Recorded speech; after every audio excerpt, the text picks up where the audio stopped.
Well, everybody, what's going on? We are live right here, 30 interviews in 30 days. Whew, day 29. Like fine wine, we saved the best right here for last. We had Cherie Darden. She is the publisher and owner of Scoop USA Media, Scoop USA newspaper. Whatever you put in the Google search, it'll come up. Both of them will come up. What's going on, Cherie? Hello, Shelly. Thank you so much. I am so excited, and I did not realize I was number 29. I feel so special. Oh, yes, Thank 29. you. And I said, because I talked to you in the beginning, Uh-huh. but never gave you the day. And then I was like, all right, oops. Oops.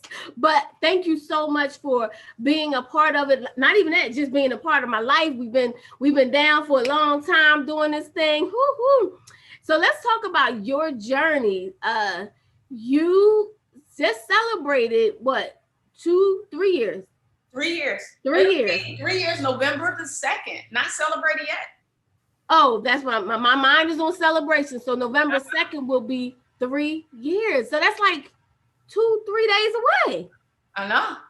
Oh my goodness. So if we weren't in COVID, what would we be doing right now? We would be having a party. You know I give us parties.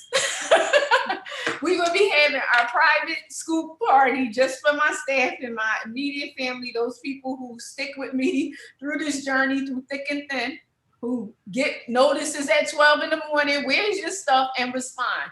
Because in the beginning, when I first started, I realized that the people who write for Scoop have been writing for Scoop for years, and we never celebrated them. So on my anniversary, I don't just celebrate me and the fact that I've made it, I celebrate the people who helped me make it each and every day. So we would be having, I know, I was just looking at those trying to figure out what we can do. We have to do something. I don't know, maybe we'll do some type of virtual something. I don't know. It's not the same though. It's not the same, but As we're having coming. our dinner and our celebratory cake and gifts. No, it was so amazing. So, like she said, instead of celebrating just the accomplishment of her doing it, she gave everyone awards, and this is one of them for the ones who have been there for a minute. It's been a minute. It's been a long minute, but so tell me about how you decided to take over Scoop USA. Talk about that. So there was no decision to take over. Um, for those who were there, you know that I had worked for Sonny Driver for a long time. And he would laugh and say I was the boss, and he wasn't really the boss. So if ever something would come up, he would be like, "You got to go talk to Sherry about that. That's not for me." So I had always been in a position where he would let me do the work and be responsible for the paper. And then he got sick in March. And that was the first time from March till he passed in November that we had actually been by ourselves. And each week during that time, it was like a test. It was a whole test. Every week he was like, "Oh, y'all do good without me. Oh, you doing good without me." And he would critique every week. "This is what it looks like. You didn't do this right." So that was really interesting. And then sometime in October, when he really learned that he wasn't going to be well and that he wasn't going to make it through, he called a meeting and he asked us, what we thought we should do, and it was a big toss up of whether we should let it go because he wasn't going to be here or whether we should try to keep it going. And during that conversation, I just said, "What do you want? Like, what are you asking for?" Because all of us had decided that we wouldn't work for anybody other than him, and that without us, Scoop wouldn't be Scoop. That's just the whole. And he wanted to stay as close to what he had given his life for as possible. And so the decision was like, "All right, well, maybe let me talk to my husband. Maybe we can buy it." Dang. And then I got to the car and I said, "What did you do?" Because literally buying the paper was telling him that I would continue his legacy. So I took on a whole nother, it wasn't just a financial transaction. It's like a real life. You said you would do this transaction, the one that people fear if you tell somebody something on their deathbed that they will come back and haunt you if you don't do it. It was one of those type decisions because literally it was on his deathbed and literally it was like, all right, we're going to do this. And I pledge to you that I'm going to carry this and that everything will be fine. So, and ultimately, and as you grow and you learn, you realize that when you do and say things like that, I comforted him in his last days, you know, because when somebody does something and it's their lives work, you can't, if they ask you to carry that, it's nothing else. So I carry that every day. It's right here. Like when I start feeling that times are hard, it's like, oh God, Sonny Driver, where are you? What I'm gonna do? Because this is what I said do. So let's give me some direction. Let's figure this out. So ultimately, bringing it back around, it wasn't a decision to take over. It was a decision to continue. Hopefully to make better. Hopefully to be able to fight some of the battles that a 91-year-old person could not have fought in at that time, and bring people around to understanding that Black media is so much more valuable than what we give it credit for being. And just really, really working to get that message out. Like in the life that we're living today, just imagine if we had no voice. And I'm saying that because we're close to having none. In Philadelphia, there's the Tribune, there's the Sun, and then there's School, right? And those are the regular papers. And I say that to say, and not discounting what anybody else brings to the table on a monthly basis if they have, you know, monthly papers, but a regular paper that comes out consistently, regularly, each and every week. So just imagine during COVID, if we had no voice to reach the people in our communities who don't have computers. I seriously, so there are still tons of people who, and not even so much don't have and don't trust technology. Let's say it that way, don't trust technology, who aren't comfortable having quote unquote a computer in their house because of the ideals that were put in our heads about Big Brother maybe 50 years ago, and how computers open another platform for people to control you and bring stuff to you, and it diminishes your ability to be a person. And it does. I mean, and it's truthful. We have social media now, and our kids aren't going to school. They're sitting in front of a computer, and they are really, really disassociating with the world. They have become isolated. You know, so there are many pros to it, but there are also many cons. So that's the struggle, and that's what I've taken on as becoming a woman now. Black African-American woman who owns a media platform in the city of Philadelphia. So. But you are doing it, and you're doing it awesome. So a lot of people think, okay, cool, you own something, but with owning something, you have to invest back into it, and only for it to work, you have to invest money. Do you expect for it to see a profit? Do you expect at some point that it will see a profit? I hope that it will. And expectation and hope are two different things. My hope, which is one thing that I live by hope. Everything is hope. My hope is that there will be a monetary profit. I believe that I already have a profit. What is it? A non-monetary profit, because I touch people's lives every day, and I benefit from that. Whether people realize it or not, there are tons of people who call and say, if I don't get my scoop, this don't work, that don't work. I need my information. I'm missing my connection. So as far as non-tangible, which is the word I was thinking of, I'm already rich, for real. I'm rich with the things that we do to help our communities.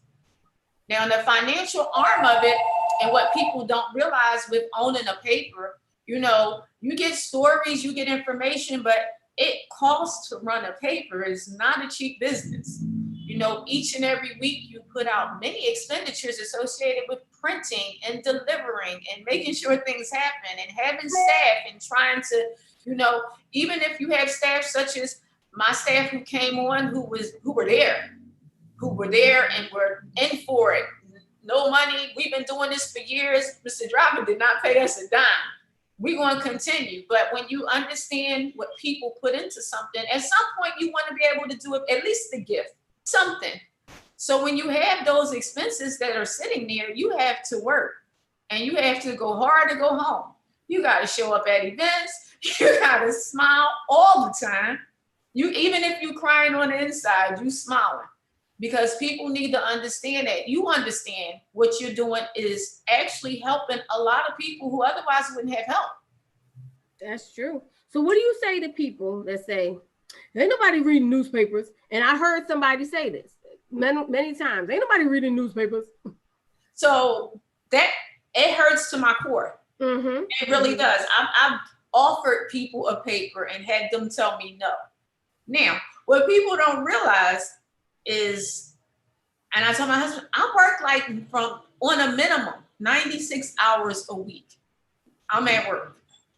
I work 12 hours all 7 days, and more than that, more than likely, because when I don't sleep, I'm sitting at a computer reading articles, researching, looking for information, trying to send out stuff to help other people. So I work consistently. So when somebody tells you that your product that you have worked over 96 hours for, you done found money to pay for, and then I'm like, can you read this? And they say, I ain't gonna do that. It's like, you should at least take it as a courtesy, just not to hurt my feelings, because I'm offering it to you. And people have said it, but for every one person who will not take it, there are 2 or 3 who will. So one thing that you have to realize is that that message that person gives is a deterrent. And there's so much negativity. There's so many people who say you don't need to do this, but for every person who says you don't, there are people who haven't heard of it, who would love to have it. Right now, we're in this time where so many businesses are saying, I'm reopening. I don't even know how to share my information. I actually was at a press conference and the guy said he went to Google and they told him he needed to spend $18,000 to advertise a year with Google. And I'm standing next to him with my scoop cell saying, shoot, you could have spent $1,000 with me. And over 30,000 people twice a week would see your stuff. So it's that gap though, where people don't understand what they have. People don't know what they have. And where you have that situation, my biggest problem is, all right, how do I get from point A to point B? Meaning point A being printing here, and point B, getting people to understand what this is. And no, it's actually, it was a 60 cents I made it, and then I made it back free after COVID. It's like, it's actually free. All you have to do is take enough and invest in yourself enough to understand that, yes, I am a minority. I don't say black paper. I don't say brown paper. I say minority paper. Yeah, because that's across the board. There's some poor white folks too. And the information will help all of us. So I'm a minority, and maybe it won't hurt me to pick this up and look at it. And maybe there is something in here, somebody who can help me. You never know. So it's really a crap shot. It is. And I like to say to people out there, part of the Indie Black Media Network is to educate people on the power of advertising. I wouldn't be where I was if it wasn't for advertising, whether I was selling advertising to different companies or on the other end, working in a corporate office who bought advertising in media. So advertising is so important. And I remember the time when the company that I worked for at the time decided to stop advertising all of a sudden. So they realized quickly the power of advertising. Like, it wasn't like no sooner than they saw the sales drop. The reason why sales are so high is because they have consistently advertised since day one. And if we educate, my goal is to educate people on you have a business, you have to advertise it. Advertising and marketing should be a part of your budget if you have a business, if you wanted to grow. So how can we educate people on the power of advertising in Scoop USA, media.com?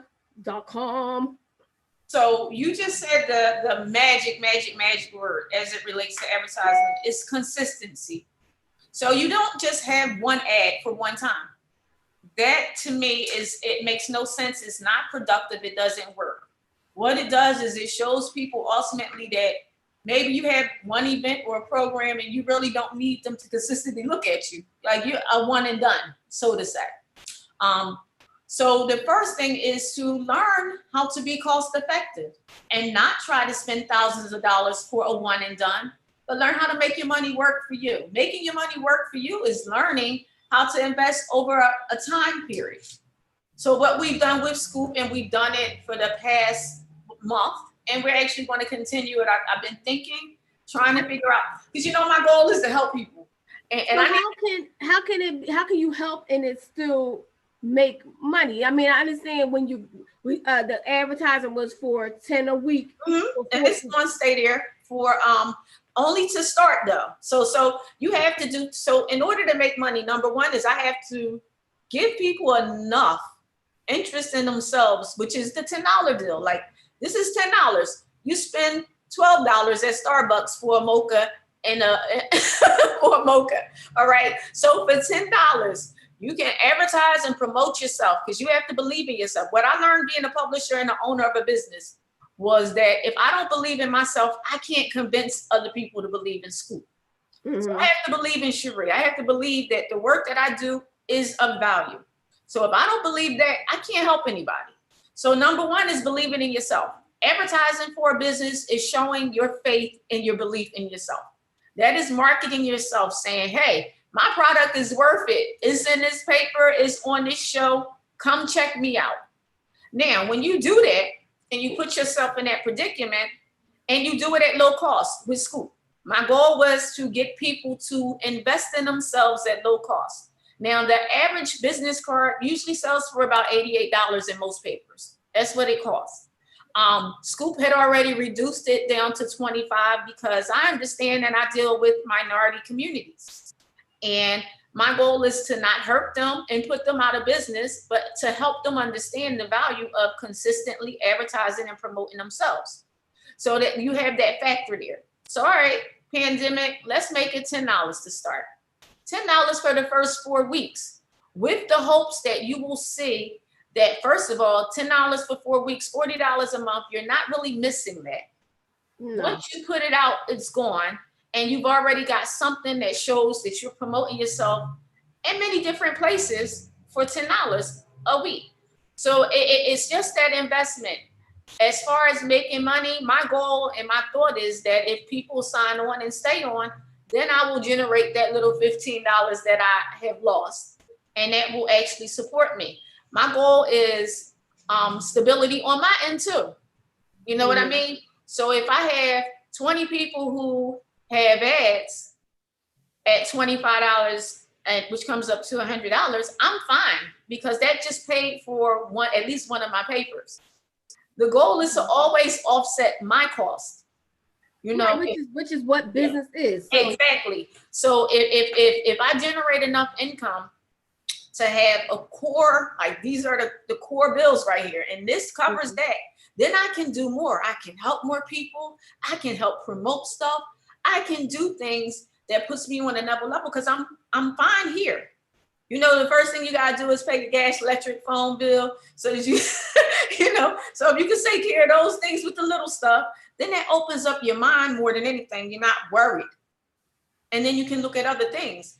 And that goes across the board for all of us. So ultimately, the $10 is starting a foundation for them. And it's also starting a foundation for me because it's giving people an opportunity to see just what can happen.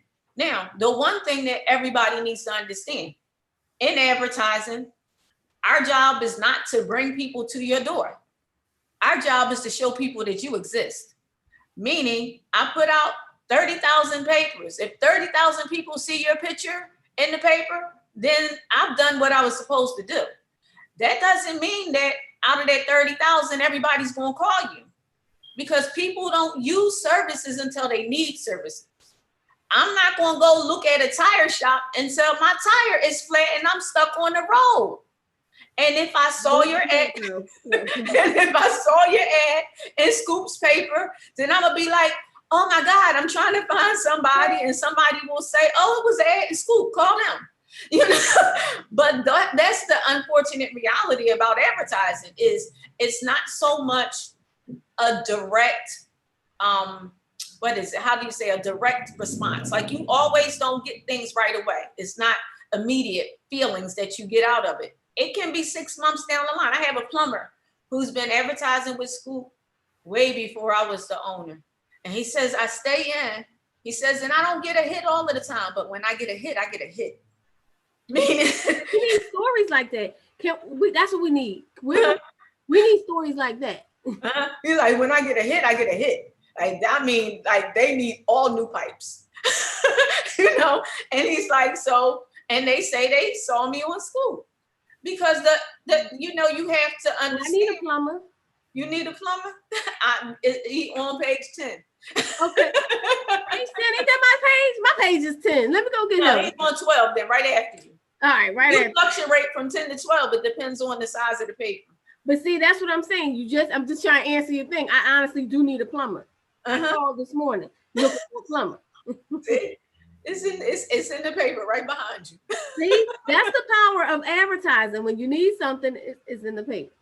And reputable. He's a good plumber. He really is, and he's been a part of our lives forever, and is devoted. Like so. What's the name of his business? You asking too many questions. I don't remember all of that. I ain't messing with her. That's what I'm talking about. KeepItReal.com.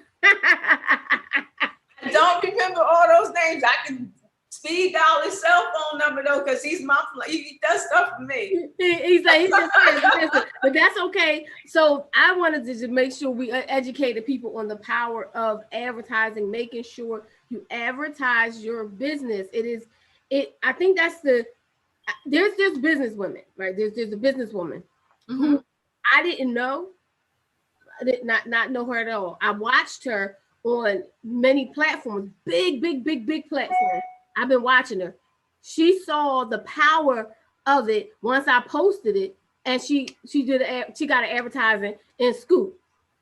I didn't know her. I know a lot of people for a long time, and they didn't take a chance, but I didn't know her, and she took a chance. She was like, yes, I see that. Thank you because I wrote about another conference, and she was like, yes, that's what I'm talking about. That's what we need to do. What you looking at? This is what we both was doing. I was on my phone tagging you. Oh, let's share it. I gotta share it. We gotta share it to the Scoop page too. Yes, gotta share it on the Scoop page. So all right, advertising. So what are some things that we can expect from Scoop going forward? Oh, MG. So I'm so excited. So the pandemic was like, for most people, and I talked to you early in the pandemic, and I was like, no, we got to take advantage of this. Like, we are not going to be sad. We're locked in the house. Let's use this. We were on the phone, I think, for an hour or two. I'm sitting in Acme parking lot like, no, this is the goal. This is how we're going to do. So it's either go big or go home. So what did we do? We did the promotion where we helped people advertise for free during the pandemic. I was like, well, let's try this. And you were like, you sure? I'm like, nah, we're going to help people. Like, the goal is to always be the helping hand. So what did we do? We did the free advertisement, and then we expanded School because helping people who ultimately normally don't get information. That's what we do. We provide information for people who under normal circumstances won't get it. So we expanded. We went and opened our full digital platform and did 2 papers, which is why I work 96 hours a week now. With the 2 papers.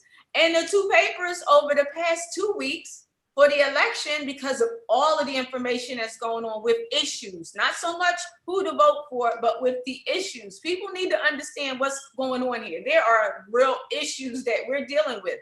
And it doesn't just evolve around police shootings. No, you have COVID, you have police shootings, you have income, we have Social Security, we have all of these issues that are actually on this ballot that people don't realize. So I tell people, look at the issues and whatever affects you.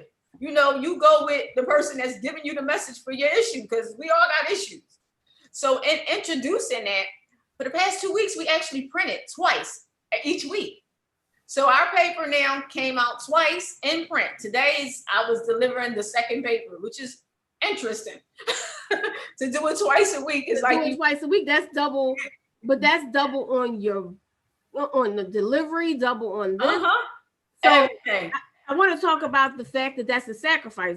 I try to pause on those things, that's another sacrifice for your business, growing your business. For those who are business owners, those who are entrepreneurs, you're sacrificing not only doing it twice a week, you're sacrificing your time for deliveries, picking them up, getting it out there. You're putting a lot of time in, and you're doing this because you want to help people. Yes, ultimately you want to see a profit eventually down the line, but you're doing this because you want to help people get the word out there about their business. That's a lot.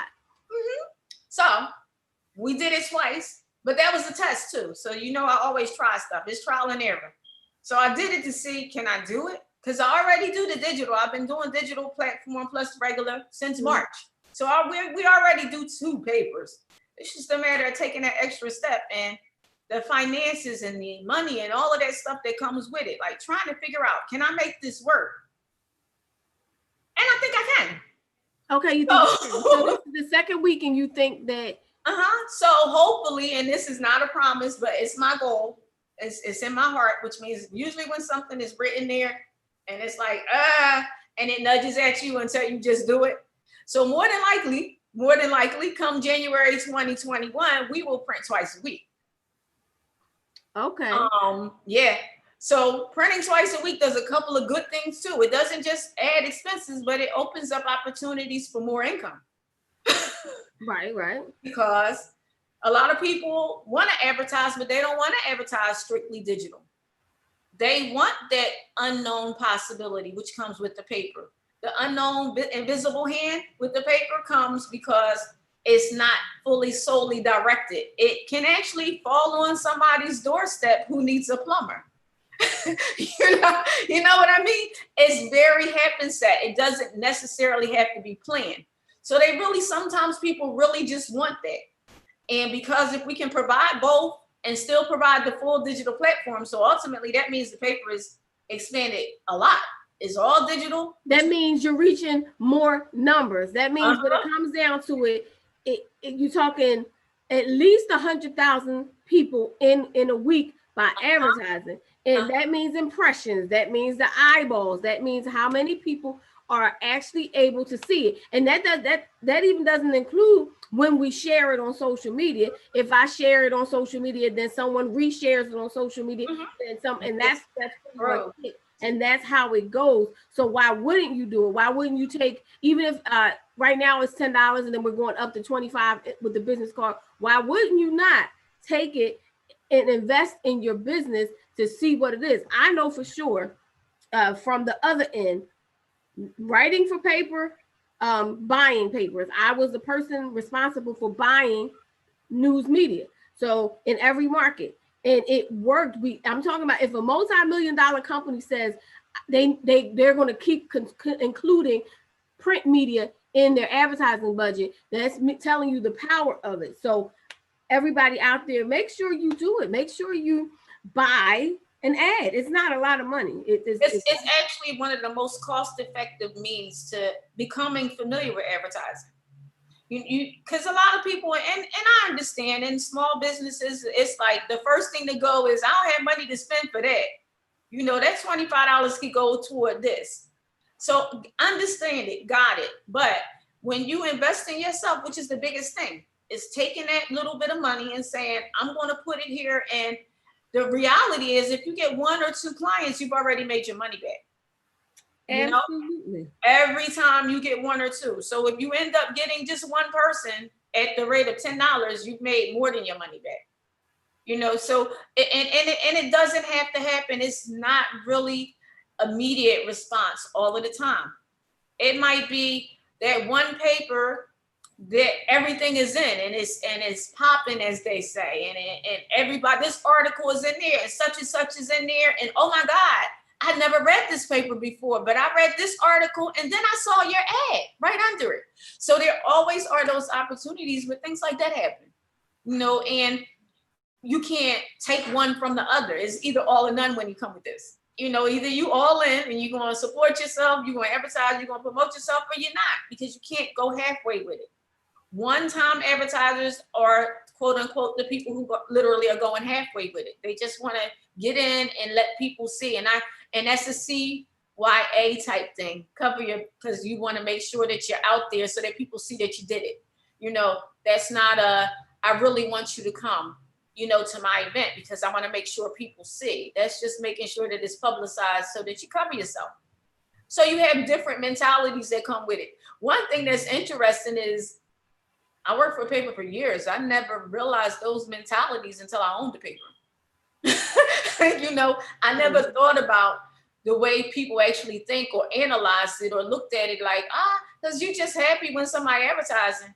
Like, they spent money with me, that took that bill off my head for the day. I could pay for this, I could pay for that. And when you think about things and you actually sincerely want to help people, you don't want to hurt people, and you want to teach them the value of what it is you want to do. You want to explain to them longevity and all of that textbook stuff I learned in those business classes. It's real. It really is real. Because I've been able to actually put it to work, and it makes me see and understand things a lot. There is an invisible hand out there. There really is. They teach you about it in like Econ 101. There is an invisible hand. It does lead and guide sales, make marketing, money, all of it comes back around. And that is, for me, the invisible hand is falling on somebody's doorstep who never saw this paper. The unlikelihood of that happening and the unlikelihood of them picking up and saying, I didn't know this existed. How many people know that there's up 2, 3 Black-owned papers in the city who cover you? We deal with the things that affect us. The people who write for this paper are all Black people who are in positions, they work, they live, they have family, and the issues that they deal with are the issues that we all have. It goes across the board. We all are dealing with the Social Security that if God forbid is gone, our grandparents or our moms and them going to be coming to live with us. These are the things that we all dealing with. So we need to understand and go to places where we have something in common with the other people who are in the room. Like, would you go to this restaurant, or would you go somewhere where your friends and your family at? It's just a matter of, number one, being aware that we exist. Number two, learning that you got to stick with your people and work so that they can stick with you. Because what can't happen, which is my Achilles heel, I can't go out of business because I promised the man on his deathbed that I would be in business. But if I were to go out of business, that would be one less Black paper in Philadelphia. But you're not going out of business, so we're not. But it's that part of the conversation that you always have to pay attention to, because people need to understand that we are their voice. This is the opportunity that if you have a story to tell, I can trust and tell you believe. You can't write your own story and send it to the Daily News and see if they're gonna print it. You know what I mean? But you can send it to one of us, and we will make sure that people understand the things that you're going to that are unique to us. That's the difference. So let's talk. What year did you just show me a paper from 1982? What year did Scoop officially start? I know it was 61 years ago. It'll be 61 February the 2nd. 61. Yeah, I'm counting. Now, I'm just trying to count in my head. I know it was 60. Yeah, this is our 60-year anniversary. We've been in business for 60 years. So 60 years. We are the second oldest standing. Second oldest standing. Who's the first? The Tribune. Tribune is the first, yeah. Second oldest standing. Do you remember why in any conversation, I'm sure with Sonny Driver, did he tell you why he started the paper? Mm-hmm. So Mr. Driver was the promoter extraordinaire. He was the Black people's music promoter in the city of Philadelphia. He had contracts. He had Bunny Siegler, like a lot of the older name people were under him. He was their manager. And he found the disparities in the way that people were treated in the 60s, because Broad Street, Ridge Avenue, all this was like the capital of entertainment. Everything. It was a party in Philly. every single day. And it was completely different. People actually used to get dressed. I mean, jazzy dressed to go to the clubs and the bars every single day in Philly. Yeah. And he was a part of that. It was, as he would say, the nightlife. You know, that was his thing. And he started the paper primarily to communicate what was going on in the nightlife so that there was a medium, some consistency across all of the boards, all of the clubs, everybody. So when we first started, we were the Friday, as they say, bar paper. and what's interesting is bars weren't actually bars back then. Bars were like what we might see as a full Vegas nightclub.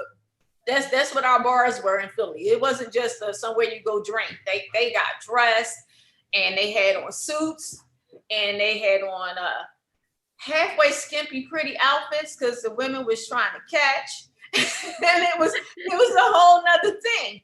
And to see and hear those stories, and of course, Mr. Sonny and Mr. Webb were my Monday and Tuesday night dates for maybe like 10 years of the last 10 years of their life and those years of my life. So I got to hear and see, you know, the impact that they made by this little paper back then.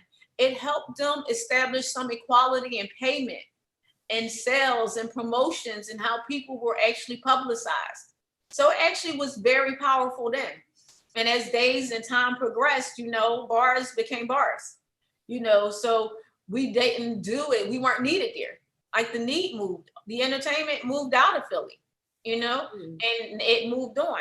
And we became what the community needed, you know, with the things that Mr. Driver did and Mr. Webb did, you know, with the Girard Avenue, Girard College. They covered all of that. They were very instrumental in all of the civil rights stuff in the late 60s. I mean, you had papers of fights and all of this craziness that was going on in the city. They were at all of the parties and all of the events when everything was celebrated, but it became our stable home in the African-American community. And that's one of the biggest reasons why you already know how it works. Because if it worked then, when people had less education, did less, moved less, like we definitely can benefit from it more if we're all on a different level and we're technically savvy now and everybody's moving and shaking. Like, of course it's a valuable tool. So more than anything, it was something that he saw as a need at that time. And prior to him leaving this earth, he knew there was still a need, you know?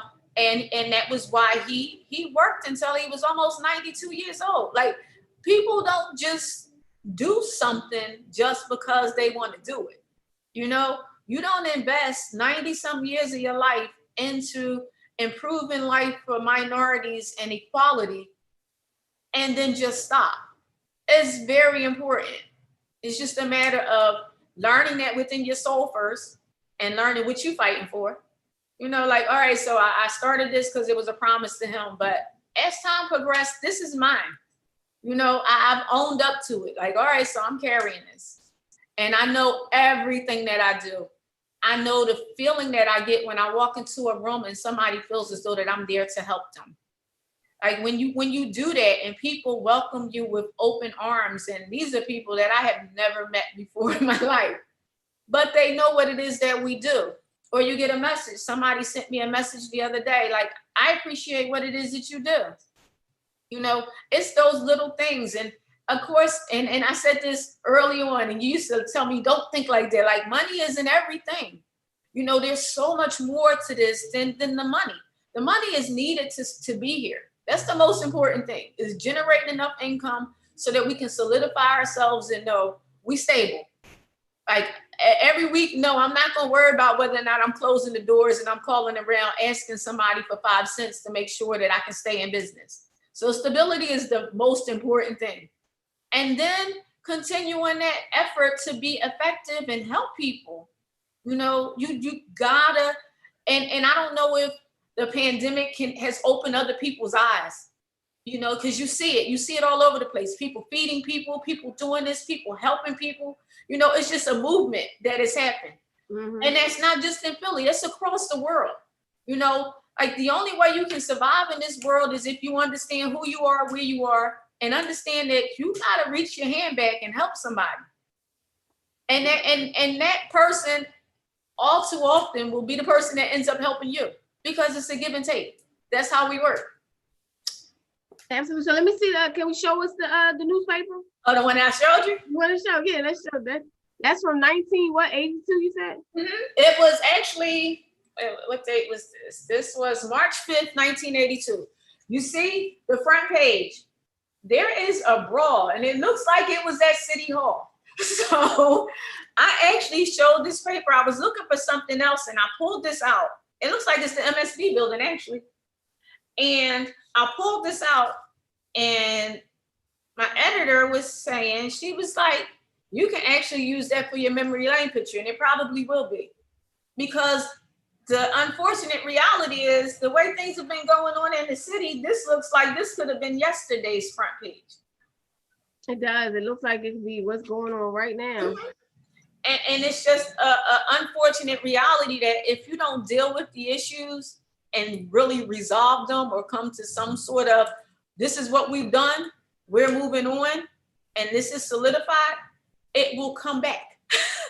And here we are, we're still living and dealing with a lot of the issues they were dealing with then. So it's a whole point of having, and I have all of the papers from 1960, having all of this information right at your fingertips so that you can go and look. And all too often when I'm in here middle of the night, I will go and I'm like, let me see what happened on this day back then. Oh my goodness, did you go back and look at?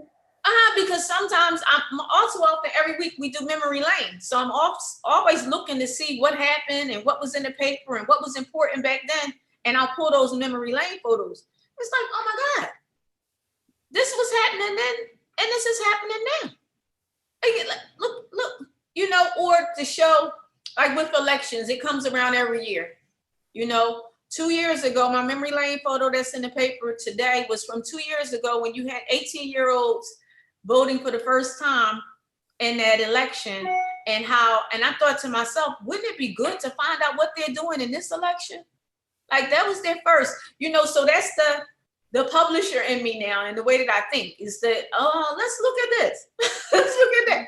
But it's always understanding the value of information and how you can make people understand. Like this is what's weird is they were having a discussion on the importance of voting here in Philadelphia at a convention with the National Urban League was here. They had a whole panel discussion 2 years ago, South Philly, a whole big panel discussion where we were dealing with the same exact issues that we're dealing with today.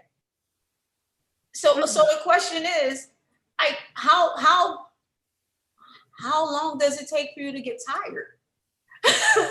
You know, as a community, how many times do we have to have the same conversation and people say to us, you need to understand the value of your vote. You need to understand this. Before we actually get it. How many people actually read the papers and the news to understand what's at risk when you don't? How many papers actually tell you what's at risk when you don't? You know, like how many papers talk exactly to you, to your issue, to what you're dealing with? That's the biggest thing. Because the unfortunate reality is everybody's job is not to tell you everything. People tell you just enough to get you interested to keep you coming back. So this is not a, you know, we give all type thing in business world, period.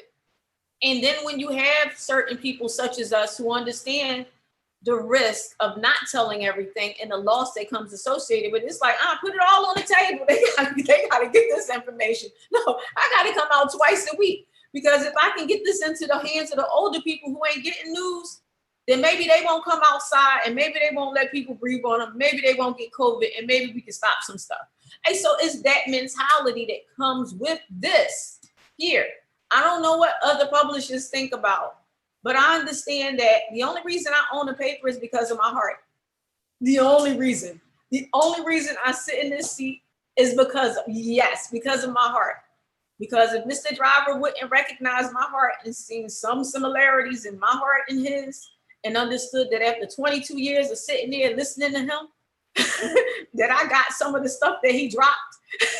And it was like, all right, she gonna respond a little bit. She won't be like me all the way, but she got enough in me to know how to deal with this.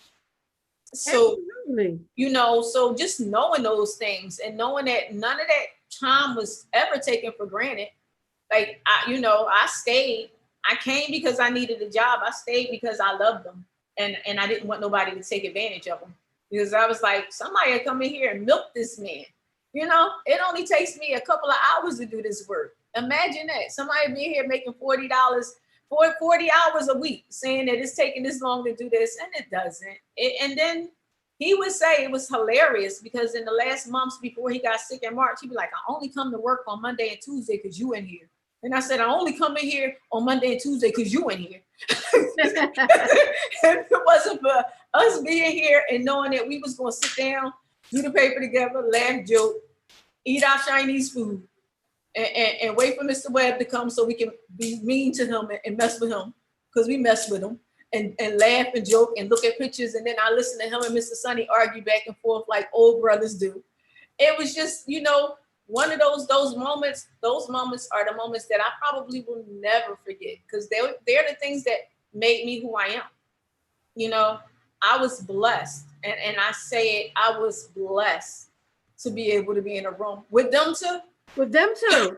You were definitely blessed. Sometimes I wish I would have taken more time out to come down there. I wish, sometimes I'd be thinking about, dang, what if I'd have just taken more time out to come down to on those nights when Mr. Webb is calling from school, like, what, you didn't put the name of, I was always messing something up. You didn't put the name on this picture. I need you to put the name on this picture. And I'm like, Sherry's sitting here waiting for you.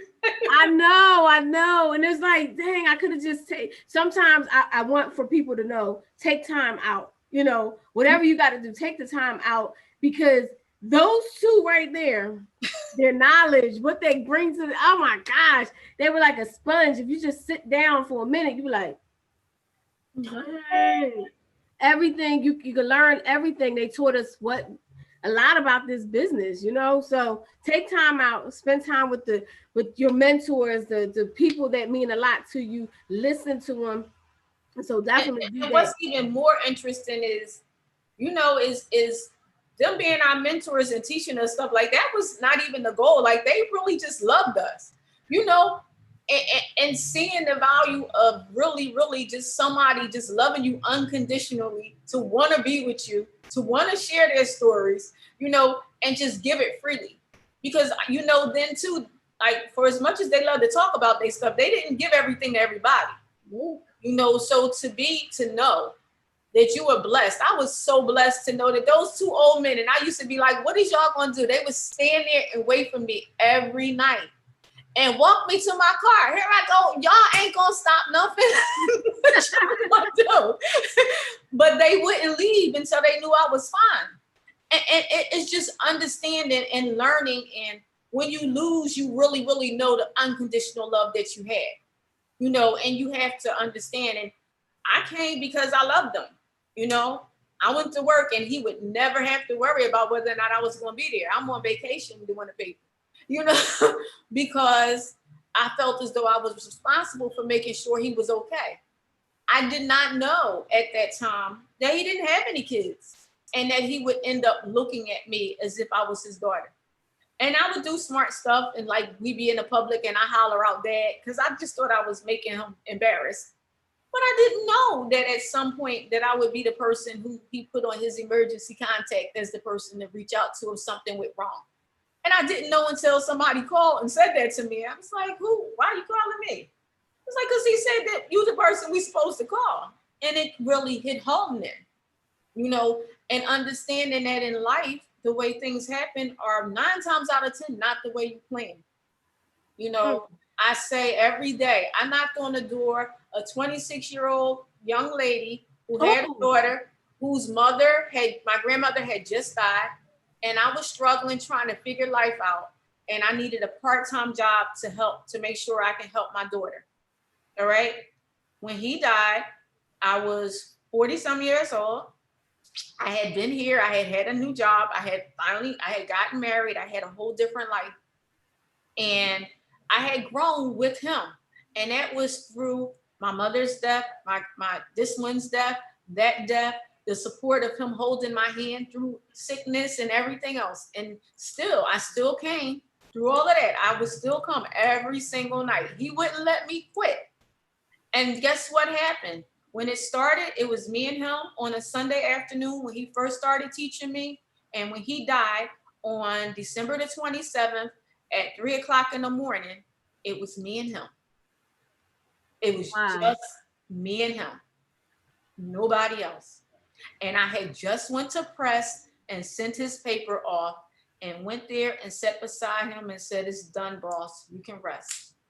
So when you think about life and the way you can come full circle and the things that are there and the meaning of the things that you do every day, because my life has total meaning. It is not like this. I used to say it's my Cinderella story, because it is. But it has so much meaning and it's so much more to it. Money is big. Yeah, it's not the biggest thing, because I have all of that. All of that. I want everybody to know all of that. So you're not just supporting, hey, this paper is supporting you. You're supporting all of that. Sonny Driver, Bruce Webb, they wore it on their back. It was they ate, drank, the scoop. It was everything. So please, everybody out there, support. You didn't mention that you actually decided to quit a high-paying full-time job. I only have to say high-paying because some people think, all right, yeah, you quit a job that you could have had for the rest of your life and never had a worry about a bill or anything for the rest of your life. That's the kind of job you had. I had been in my job for 30 years. I had grown into my position. Yes. I had been there since I was 19. And yes, I left that job, and I left it for the reason why I said in the beginning, because I sat at my job every day and I was missing press conferences. I was missing what was going on here. And I would come in at night, and I would still come in and work throughout the night. Yes. But I wasn't 100% invested in me. So when you think about doing things, you have to think about it. And I had to think about it, and I prayed and I asked God, I said, please tell me what I'm supposed to do here. And either you go hard or you go home. Either I believe in me or I don't. And I kept thinking, how can I tell people to believe in this paper if they see me working a daytime job and then coming here and halfway devoting myself to this? Because I need people to understand that I believe that this is going to succeed. So that was the first step. It's like, either you give your all or you not going to succeed at all, because you have to portray that you believe in yourself. And keeping my job wasn't allowing me to actually believe all the way in myself. That was my cushion, shoot, something fall apart, I got this, Wait a minute, not even that. You can use this money to do this. Yeah, exactly. And which is what I was doing, which was a great support in the beginning, because it was a whole transition. It was. I don't have no money coming in. I don't know how to sell an ad. I don't know nothing about this. So I needed my job. It paid, it helped me transition. But when I got to the point where I was like, I think I'm going to just go all the way in, I just had to do it. And there was nothing else to do but just do it. It is no second guessing yourself. You have this paper. You have to show up at events. People are asking questions about, who is this little girl that owns the paper now? So people need to see me. They need to see, yes, that I am real. No, that I was not one of Mr. Driver's girlfriends. No, I was more like a daughter. I was somebody that he taught this stuff to. I just didn't know I was being taught. So, and just making that transition and becoming the person that I was meant to be. Because with all of my life experiences, with being locked in a room with him and Mr. Webb for hours every week, for 2 and 3 nights a week, I actually was destined to do this work. It's just that I had to get to the point where I realized that, all right, so God, on average, every person who becomes something, and I learned this early on when my boss told me that he was my former boss. His name is Bob Listenby. He's like assistant something at the DA's office now.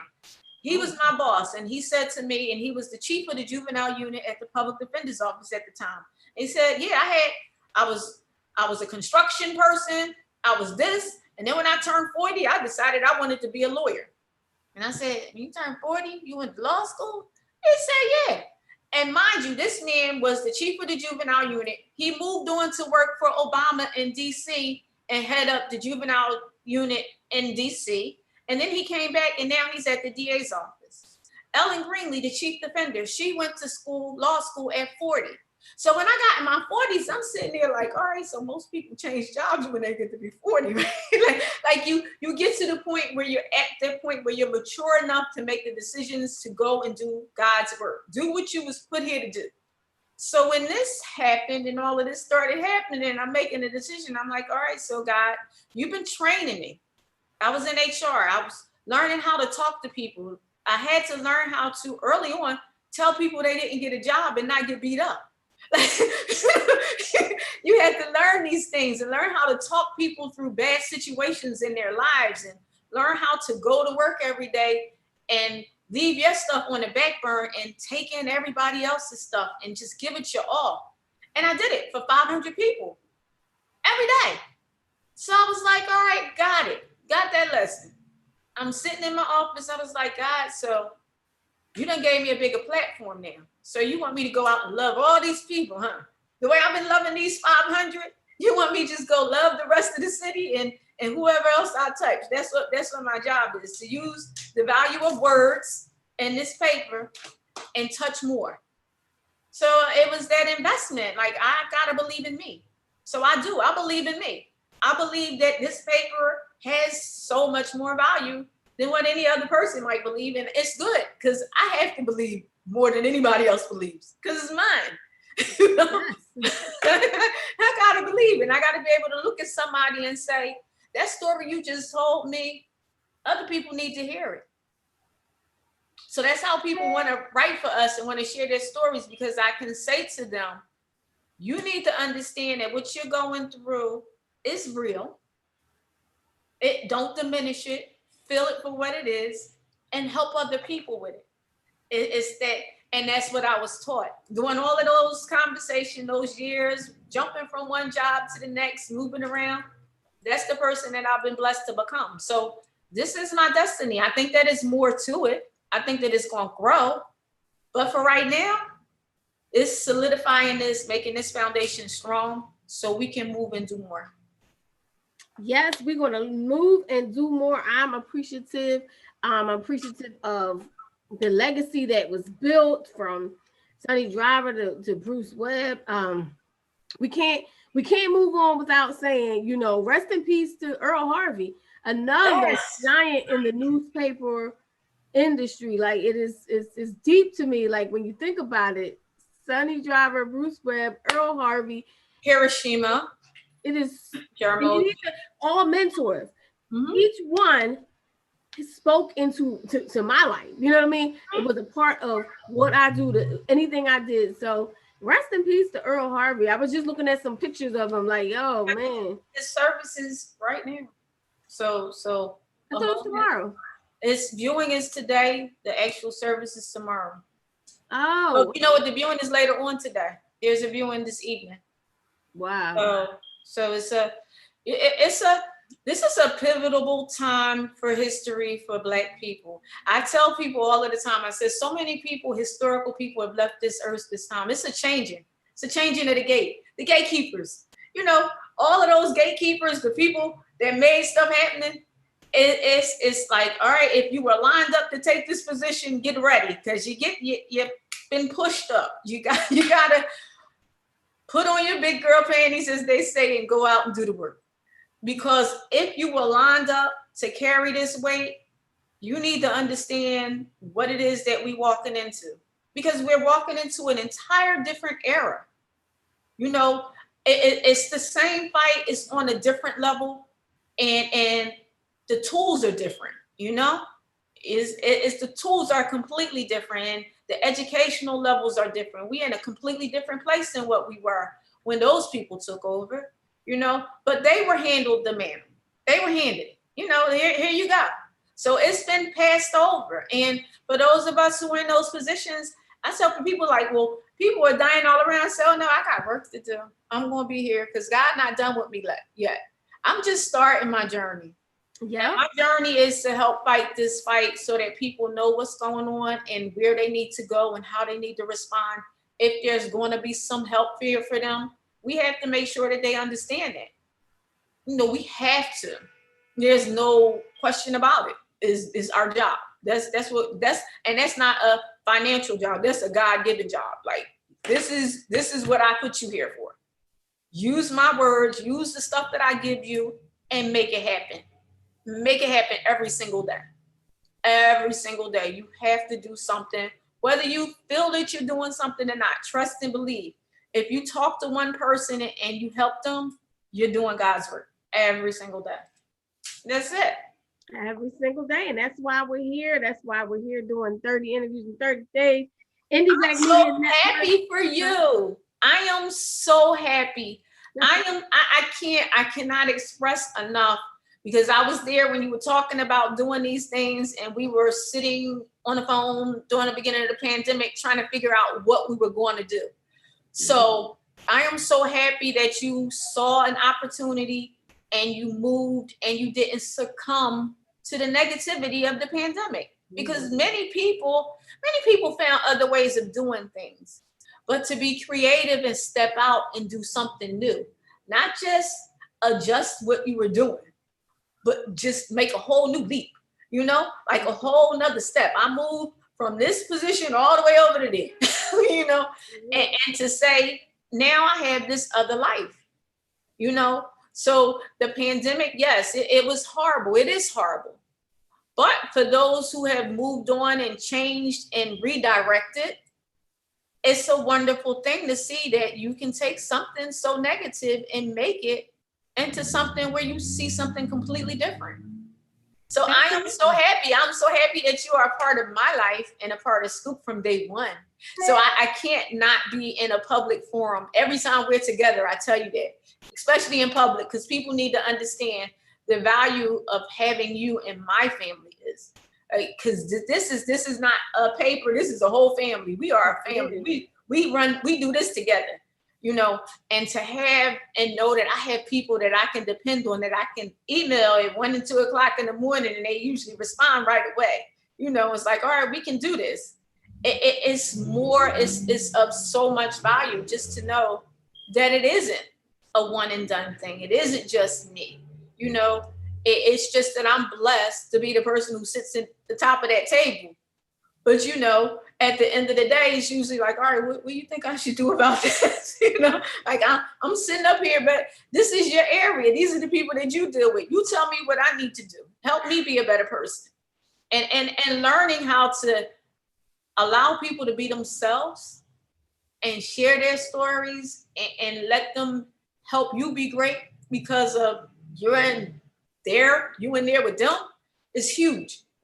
It is really, really huge. So I am so psyched. I am psyched about the fact that you were able to do 30 interviews in 30 days. Yes, I'm grateful that it's down to, we got one more day. And I'm just like I said, the information is honestly going to be in the Scoop, because I want, it's hard to get people to interview. So it's like, you know what, the way I'm going to get these interviews, and I'm going to do it this way, and then I'm going to write about it. And I said, because we're all in different places, and sometimes people don't have time, the same time that I have. So I'm like, I'm going to get these interviews done this way to help us all. But thank you so much.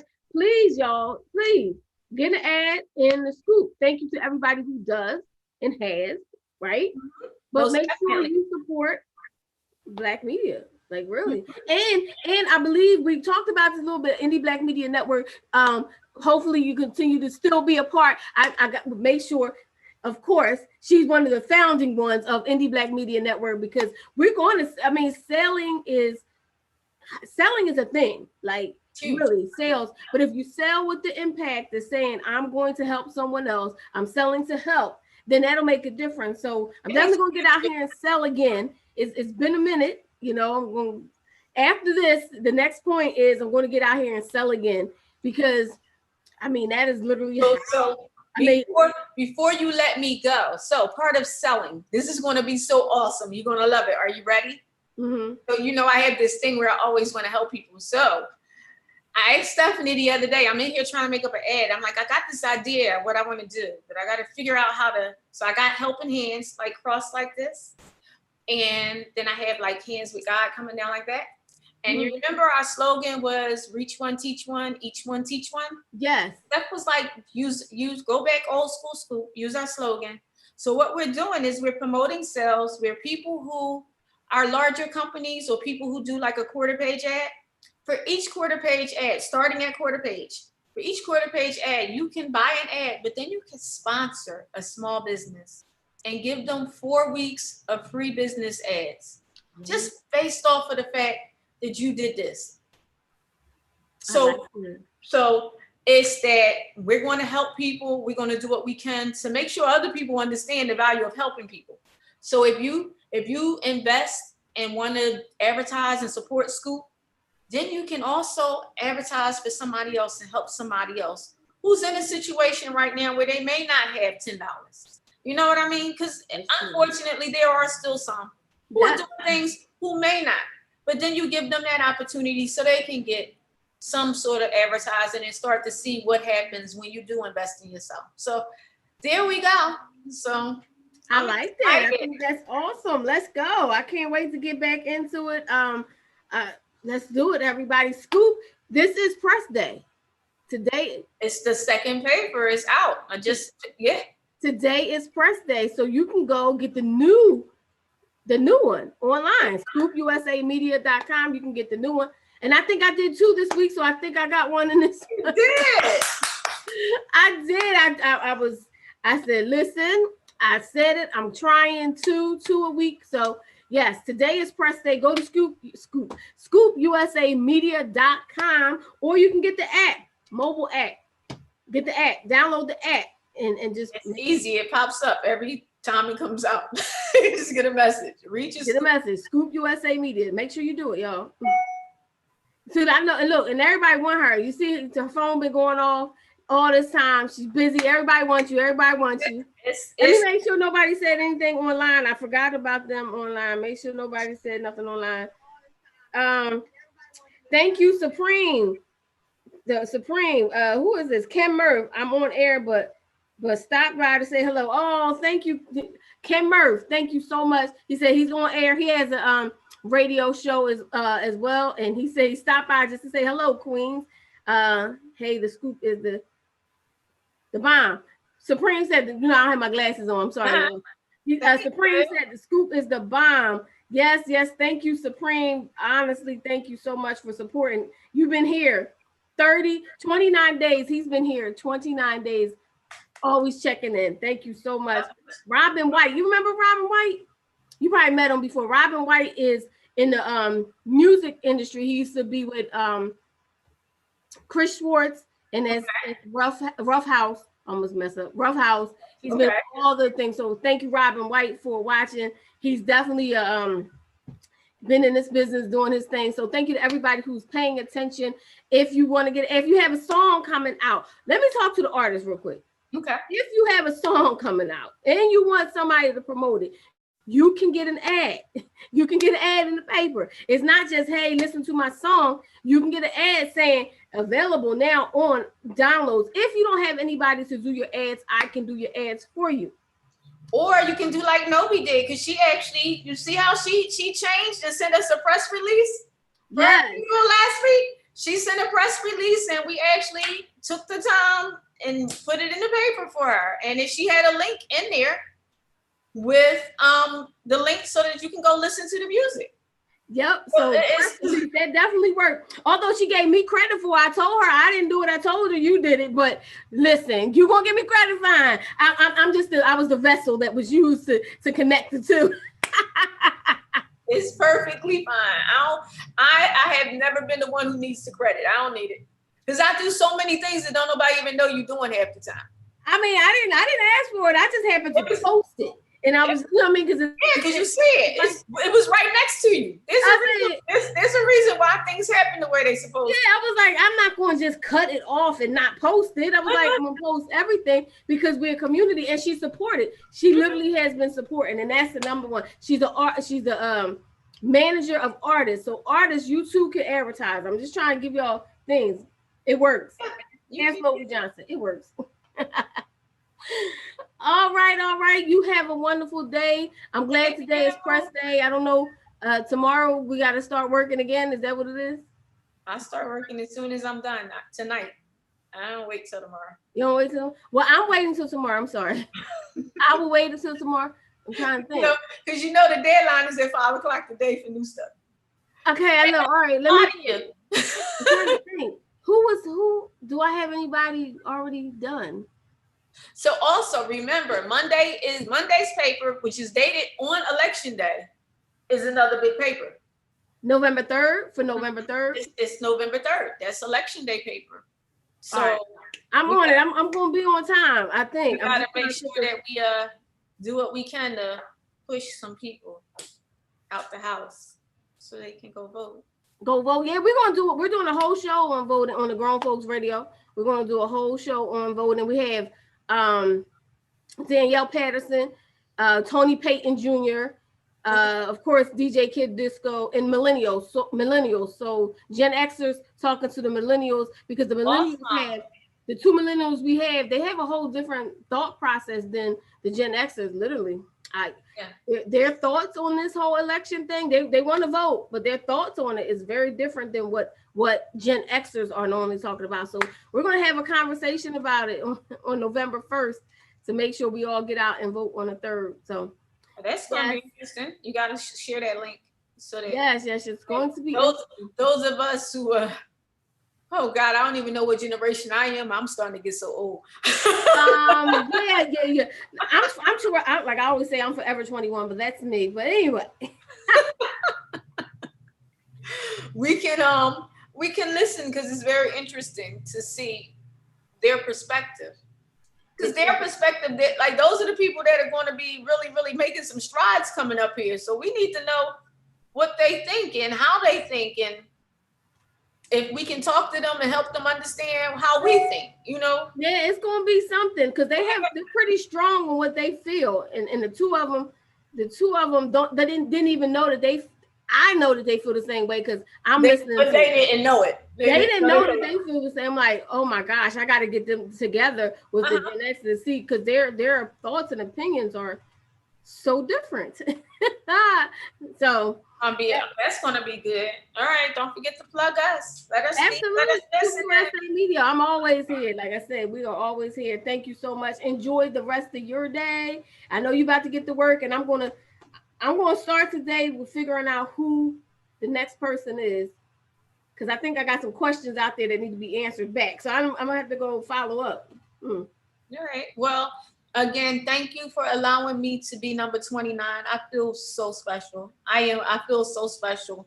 And let's see what we're going to do next. Oh, yeah, we're here for it. November 2nd is 3 years. Listen, we're going to do something. What are we going to do next? Where are we going?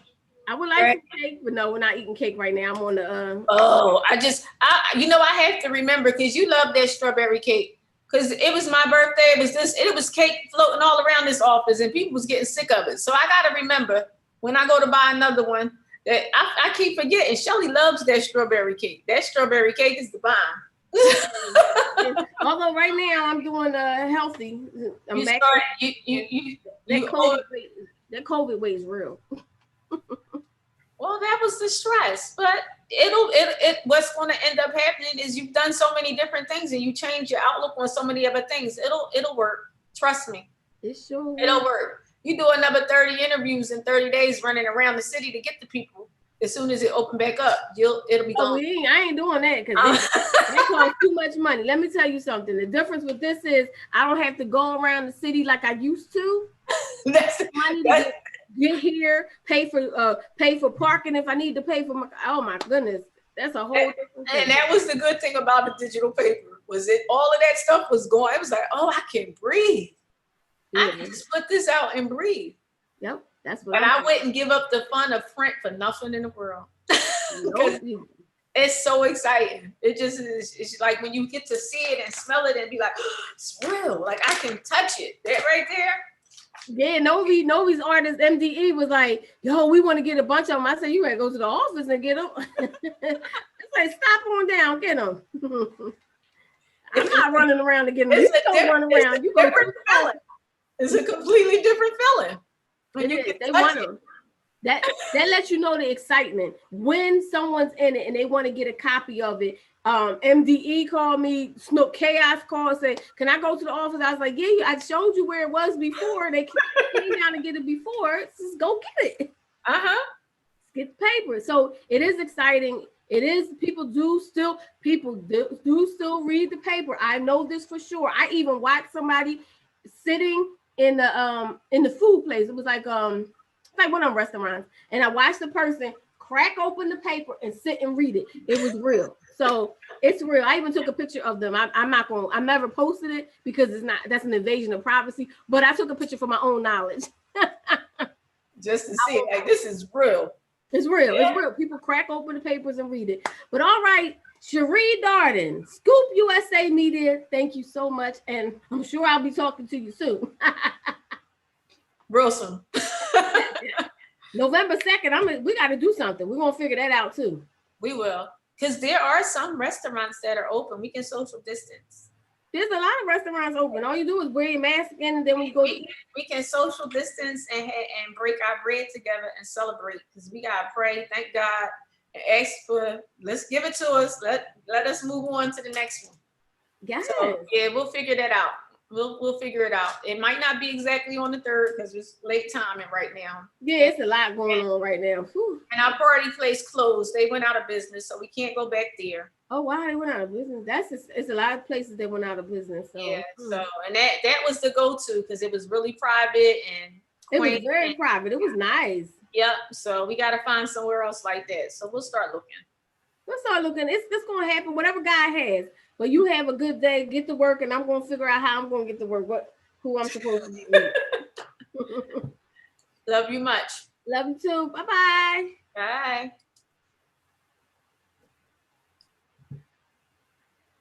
All right, y'all. GrownFolksRadio.com. We are here. I must say, I'm hoping today that when we leave, when we get off alive, that we play some Freeway.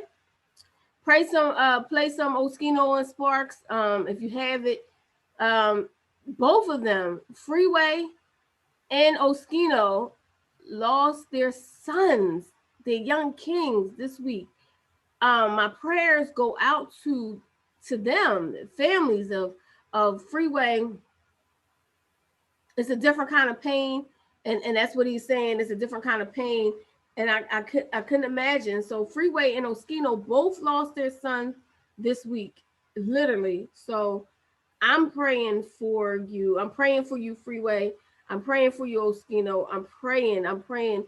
It definitely, man, to have to go through that. I know it's sad. So we're gonna definitely on Grown Folks Radio. We gotta play a Freeway song, gotta play a Oskino song, state property, play all that, because we love our Philly family, our Philly artists. I mean, I've watched y'all come up, like literally. I watched you come up. Seriously, I watched from the beginning. I've known Freeway and Oskino from the beginning. Oskino, I definitely know you from the beginning when you was with ICH, you know. But praying for you. When did this happen? I can't even see you, can't even hear you, but so you can't see or hear me? I can't hear you or see you. Can you hear me now? I forgot to turn the dial. So we went through this. All right, yeah. When did this happen? It's this week. I think Freeways was last night or this morning, and Oskino was a day or two ago. But it was this week. Both of them lost their sons, young sons. Wow. even though what we do is wrong, so we got to definitely pump up some Philly music on there.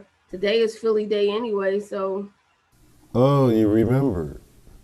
Yeah, today's Thursday. It's Philly Day, so let's do some let's do some state property. Let's do some freeway. Let's do some Moschino. Let's do that. You know, I can do that. That's not a problem. You say what? I said I can do that. That's not a problem. You said you could do that. It's not a problem. Well, good. I would hope you. I know you got it. You a DJ. You gotta have that stuff. Of course, I got all that stuff. I don't know what you're doing with your camera. You're not even in there. So, hey, everybody, I'm gonna go. In the camera, I am in the camera. What are you talking about? You are not in the camera. I don't know what you're saying, but you're not. I'm in the camera. I wish you could see. All I see is a chair right now. Oh, that's the picture on the. Oh, Jesus. I didn't realize that was going on. All right. I did not know the scoop was that old. Absolutely. Yes. Not even just, it's not even that. It's the history, the love. I mean, internally, I got some, like, I feel it in my spirit. Like, those last days were hard. I mean, like, we love doing them. We love doing Bruce Webb. We love doing Sonny. But those last days, Rough day. When Bruce and Sonny in the hospital at the same time, they passed away close to each other. Like it's that's how close they were. They were in the hospital at the same time. They were sick at the same time. They passed away within a month of each other. And they worked closely together with the Scoop. I mean, every single week. Die hard.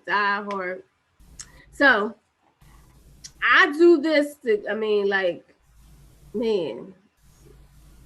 a lot going on right about now. It's a lot going on. I ain't sitting here. So I'm just gonna stay in prayer. I'm gonna stay because that stuff gets heavy. It's a lot going on. So everybody, thank you for listening. I hope you enjoyed the interview with Cherie Darden. She is that's family right there. Like day 29. Day 29. Day 29. Day 29. Day 29. Kind of emotional, like I said. Like that was a lot.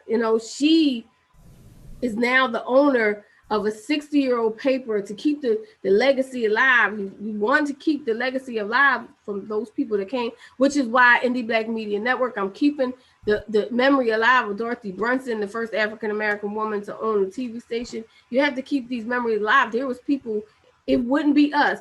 It would not be first African-American woman to own a station. Why would we not continue to carry on her legacy in some way, shape, or form? Come on. True. She was the first that did it. She was my mentor. I worked for her.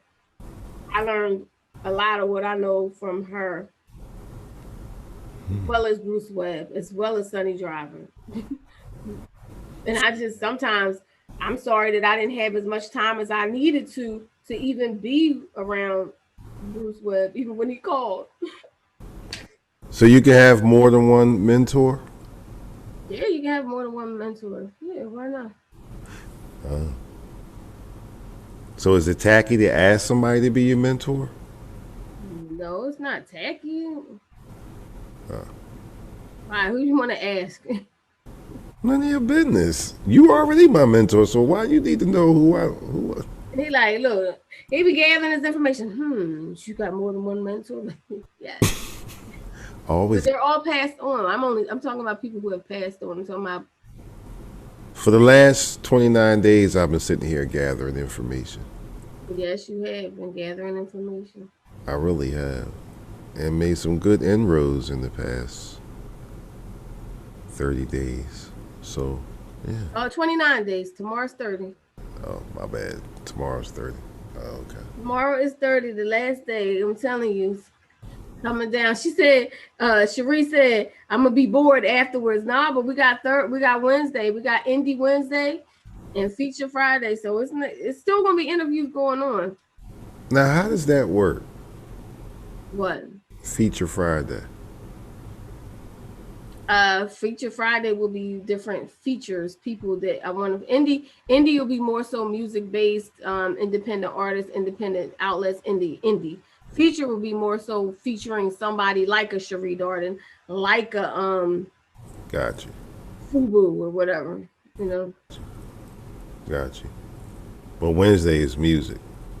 Music, indie artists, because throughout this process a lot of artists have asked, and yeah, they keep asking. So I know that I'm not trying to avoid it, but we spent most of our time on Urban Expressions promoting indie artists. But I understand the plight. If I'm going to talk Indie Black Media Network, I got to talk indie artists, you know what I mean? But let me tell you something. Just like you got to advertise, sometimes you got to advertise people, y'all. Got to spend money. Yeah. Yeah. Do you think there's more indie artists than big, with the big? Say it one more time. Do you think there's more indies out here than the majors? I can't say that it would be more, but the indies are more prevalent because you see them more. Sometimes you can have a major artist that's just sitting on a shelf being worked on. You know what I mean? Yeah. Sometimes so it could be a lot of signed artists that are just waiting in the wing. But I'm going to get off of here for the day. We're not going to be before you long. Just like the preacher says, we're not going to be before you long. Today is Thursday. You can check out Lucinda Trotter, Philly Wonder Woman tonight at 8 o'clock, right? Mm-hmm. Philly Wonder Woman tonight at 8 o'clock, right here on the grownfolksradio.com. And then 3 female community activists. She told me their names this morning. She was actually called in on the air with me this morning. Oh, God. Well, 3 women that are activists. I forget. Okay, so anyway, check out Lucinda Trotter's Philly Wonder Woman tonight, 8 o'clock on the grownfolksradio.com. Go to our page, go to Grown Folks, go to grownfolksradio.com, go to Grown Folks on Facebook. Yeah, that part, like she said. Yeah, I really want to change the name. I gotta get in there, change that name. It should be just the grownfolks.com. That's what the name should be. Not that G, not that WG, no. It should be just the grownfolksradio.com. That's what it should be. Do what you got. That's a different story. Should be easy. Go to the grownfolksradio.com on Facebook, like the page. See what partners go through, y'all. I know, right? It's all good. But I'm going to go because, like I said, tomorrow's the last day and the interview will be me. Somebody will be Antoine Johnson of House of Talent PA. He will be interviewing me. I will be sitting there answering the questions. That's day 30. That's the twist for day 30. House of Talent. Yeah, I'm sure it's House of Talent PA. Yeah. Oh, that's the name of the. Oh wow. Okay. Yeah, that's the name of his because he's a publicist, but he also had the TV show Spotlight Under the L. Okay. Which is on CW. Cindy was one of the producers on that. The youth portion of it, and then he has another show coming up soon. So. Oh wow. Okay. Yes, on CW. Oh yeah. Cindy had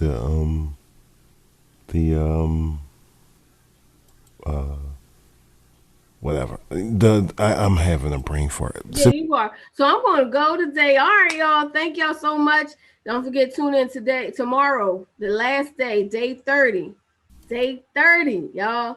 Day 30. I need y'all to tune in. This interview will be with me, meaning Antoine Johnson will be interviewing me. So tune in tomorrow. Day 30 of 30 interviews in 30 days. Mm-hmm. Amazing.